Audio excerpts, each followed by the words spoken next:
Blackwater, Michigan, sat quietly along the shores of Lake Huron, some 70 miles northeast of Detroit. It was the kind of place you'd miss if you blinked, a town that barely clung to maps. Once a bustling logging port, it had faded into obscurity after a failed fishery and a 1910 warehouse fire that left scars on the waterfront. The town's history was a patchwork of half-forgotten stories, whispers of abandoned docks, bankrupt families, and secrets buried deeper with each generation. On April 5th, under a sky uncharacteristically bright for spring, 8-year-old Emily Carter vanished, setting Blackwater on edge. The spring had brought a rare warmth after a punishing winter. Snow had melted into slush, leaving the ground soft and the air crisp. Lake Huron lay still, its surface like glass, reflecting a sun that seemed to promise renewal. Windows were flung open, and the scent of thawed earth drifted through Blackwater's narrow streets.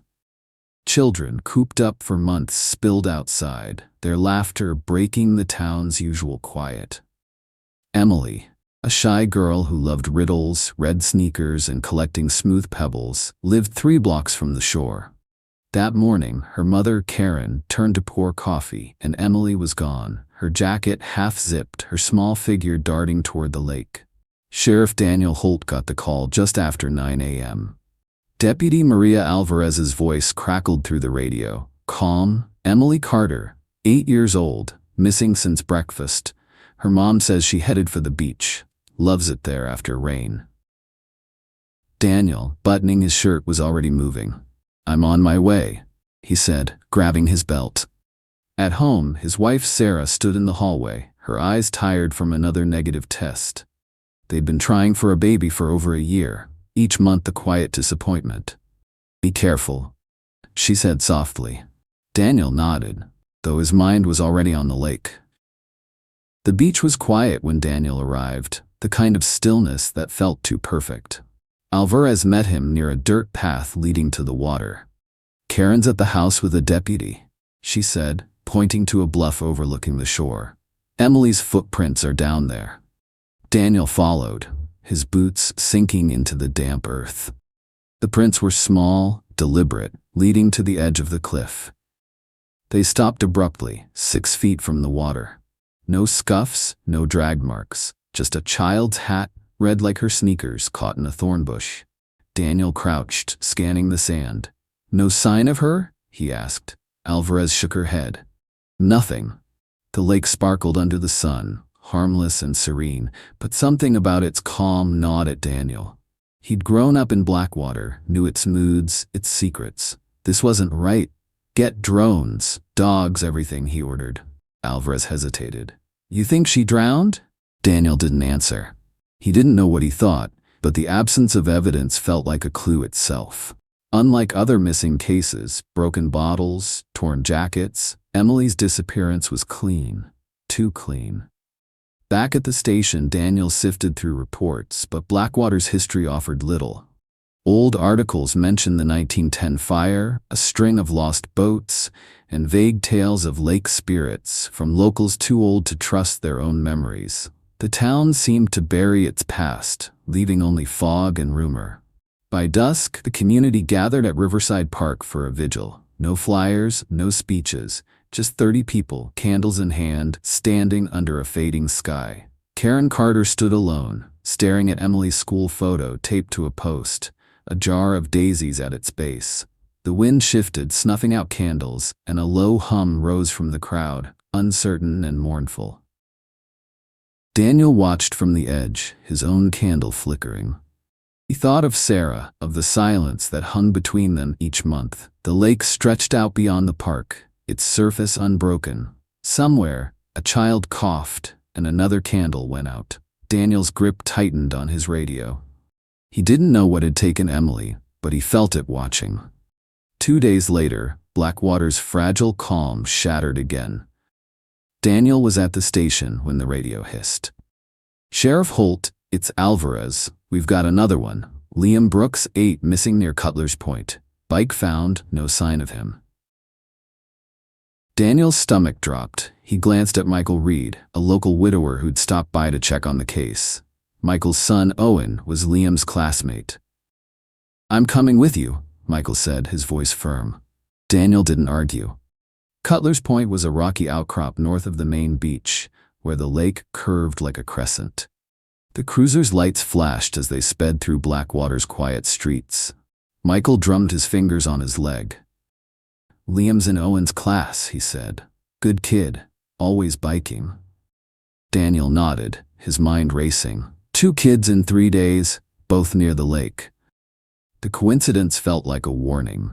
At the point, Alvarez met them near a split-rail fence. Parents said Liam was riding the trail. "They lost sight of him for a minute," she said, leading them to a clearing. A red bike lay on its side, no scratches, no skid marks. A backpack sat 10 feet away, zipper open.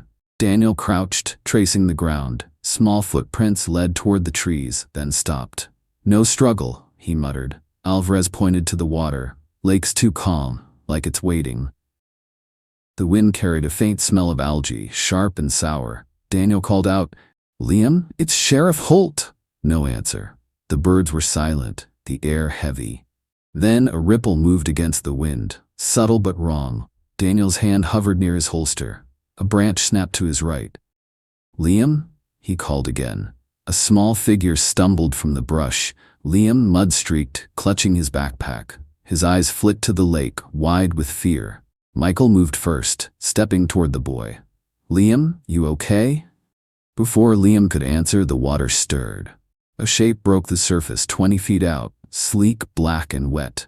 A head emerged, followed by shoulders that moved unnaturally. Long arms ended in claws scraping the sand.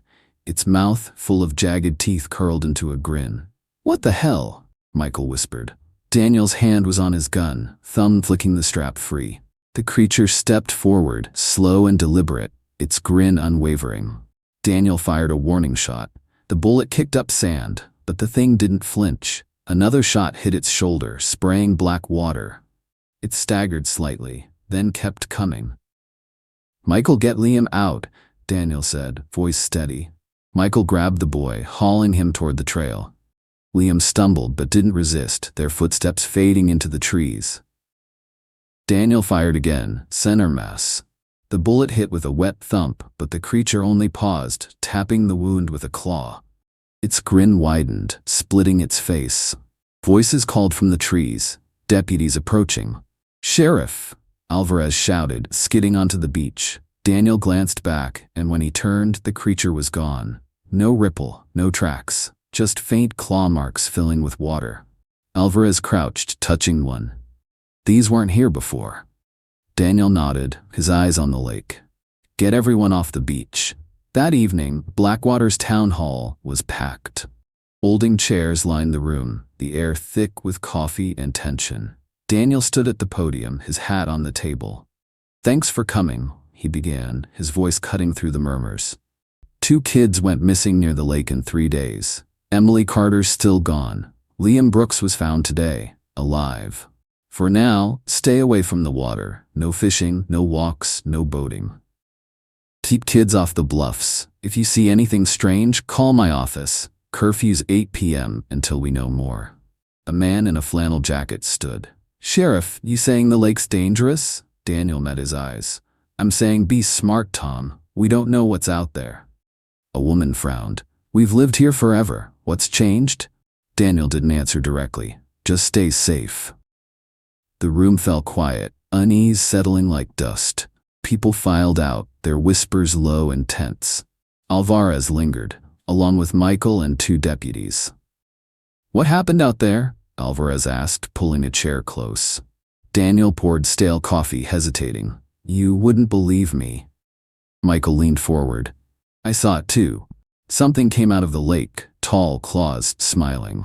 Alvarez's brow furrowed. "An animal?" Daniel shook his head. "It stood upright, took 3 bullets and didn't stop." Alvarez rubbed her nose. "So what's the plan?" Daniel sipped his coffee. "Keep people away from the lake. Stay ready." Michael pushed off the wall. "If it comes back, I'm not waiting." Daniel thought of Liam, safe now, but Emily's face haunted him. What if they'd been too late? He'd driven Liam home, the boy silent, staring out the window. Sarah was at her sister's in Lansing, Daniel's insistence, for her safety. He stayed, bound to Blackwater. The hall emptied, leaving him with the hum of lights and the distant lap of the lake. Outside, a low sound drifted from the water. Not wind, not animal, but something else. Daniel checked his revolver. It would be a long night. Daniel didn't sleep. He sat at the station, files stacked on his desk, the radio silent.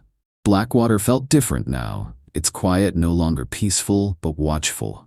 He thought of Emily's hat, Liam's wide eyes, the creature's grin. The lake had always been part of the town, but now it felt like an enemy.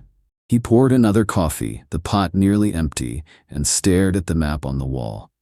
Cutler's Point, Riverside Park, the main beach, all marked where the lake touched the town, where kids had vanished.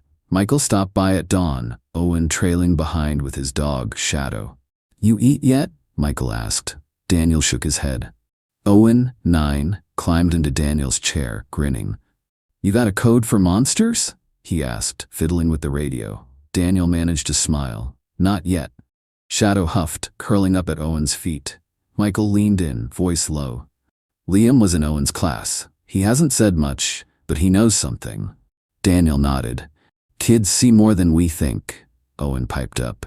"People act weird. They keep looking at the lake." Daniel raised an eyebrow. "Observant, huh?" Owen grinned. "Yup." Michael sent him outside with Shadow, then turned to Daniel. "You think we'll find Emily?" Daniel didn't answer right away. "I don't know." Michael sighed. "Feels like we should." They stood in silence, the station creaking. Outside, Owen tossed a stick for Shadow, the dog bounding after it. The radio crackled. "Sheriff, it's Alvarez. Got reports of lights on the water near Cutler's Point." Daniel grabbed the mic. "On my way." Michael followed without asking. They drove in silence, the cruiser cutting through morning fog. At the point, Alvarez pointed to the lake, flickering like a signal. Daniel scanned the water. Nothing, but the air felt heavy, the same stillness from before. "Let's patrol the shore," he said. They walked the trail, finding only wet sand and reeds. No lights, no tracks, just the lake, waiting. Back at the station, Daniel called Sarah. "Stay in Lansing," he said. "It's not safe here." She didn't argue, her voice soft. "Come home soon." He hung up, the weight of Blackwater settling on him. He thought of Michael's late wife Anna, lost to illness years ago. They'd all been friends once. Her absence lingered, like Emily's. Daniel checked his gun again, the metal cold against his palm. The lake was out there, and so was whatever lived in it. By evening, Blackwater was a ghost town. The curfew held, streets empty under porch lights. Daniel stood outside the station, the air cool and sharp. The lake was a mile away, but he felt it, its pull, its secrets. He'd sent deputies to patrol the bluffs, but reports were quiet, too quiet. He thought of the creature, its claws, its grin. Bullets hadn't stopped it. What would? He sipped cold coffee, the station's lights buzzing behind him. Michael called, his voice tense. "Owen says kids at school talk about the lake. Old stories, something living in it." Daniel frowned. "Folk tales?" Michael paused. "Maybe not."